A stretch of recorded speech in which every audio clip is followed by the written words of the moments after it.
हरे कृष्ण मित्रों, आज हम कलिपुरुष के जन्म के बारे में बात करेंगे कि उसका जन्म कैसे हुआ और वह पृथ्वी पर किस रूप में आया है। नमस्कार, अगर आप इस चैनल पर नए हैं तो चैनल को सब्सक्राइब करें और वीडियो को लाइक करें। तो चलिए ज़्यादा देर ना करते हुए जान लेते हैं कलिपुरुष के जन्म के बारे में। कलिपुरुष का जन्म का वर्णन कल्कि पुराण में मिलता है। कल्कि पुराण के अनुसार भगवान श्री कृष्ण के अपने लोक को पधारने के पश्चात कलिपुरुष की उत्पत्ति हुई। बात सतयुग की, जब प्रलय काल व्यतीत हो गया तब ब्रह्मा जी ने अपनी पीठ से घोर मलिन पातक को उत्पन्न किया। उसी पातक का नाम अधर्म हुआ। उस अधर्म की पत्नी बिल्ली जैसे नेत्रों वाली अत्यंत रम्या हुई, जिसका नाम मिथ्या हुआ। फिर अधर्म के संयोग से अति तेजस्वी महाक्रोधी एक पुत्र हुआ, जिसका नाम दंभ था। अधर्म और मिथ्या ने माया नाम की एक कन्या भी उत्पन्न की। दंभ और माया के संयोग से लोभ नामक पुत्र और निकृति नाम की कन्या हुई। लोभ और निकृति के संयोग से क्रोध नामक पुत्र हुआ। क्रोध की संयोगिनी हिंसा हुई। उन दोनों के संयोग से संसार को नष्ट करने वाले कलिपुरुष की उत्पत्ति हुई। कलिपुरुष की देह कांति काजल के समान काली हुई।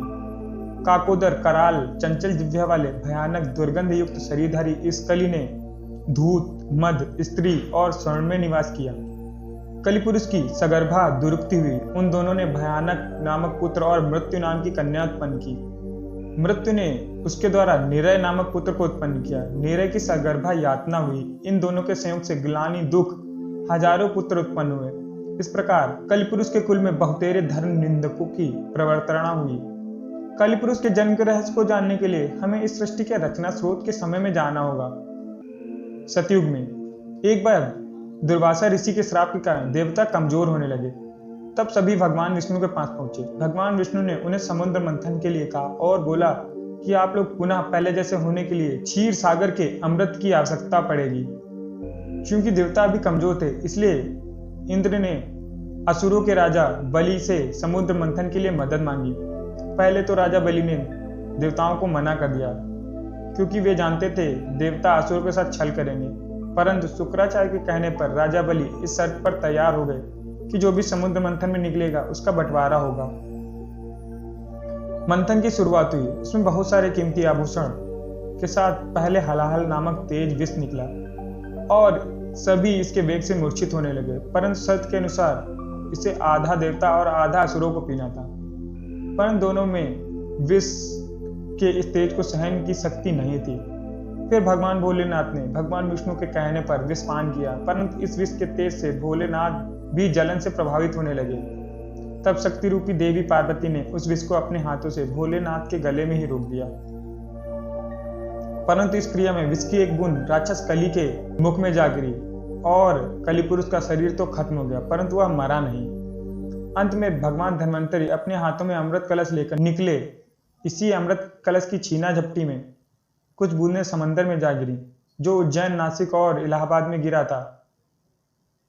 और कहा जाता है कि हर 12 वर्ष बाद वह अमृत फिर से प्रकट होता है। उस वक्त स्नान करने से रोग दोष दूर हो जाते हैं। और इसी अमृत की कुछ बूंदें कलिपुरुष को भी मिल गईं, जिससे वह फिर से जीवित हो उठा, परंतु वह भौतिक रूप में ना आ सका।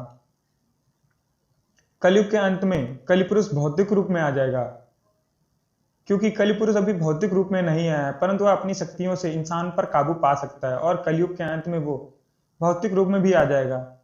तब वह पाताल लोक से असुरी शक्तियों को आजाद करके इंसानों पर राज करेगा। तब भगवान विष्णु का कल्कि अवतार होगा, जो 64 कलाओं से युक्त माहिर योद्धा होंगे, जो अब तक सबसे शक्तिशाली राक्षस कलिपुरुष से लड़ेंगे और इंसानों को उसके प्रभाव से मुक्त कराएंगे। परंतु इस युद्ध में कलिपुरुष के साथ इंसान भी लड़ेंगे, क्योंकि तब तक धर्म पूरी तरह नष्ट हो जाएगा।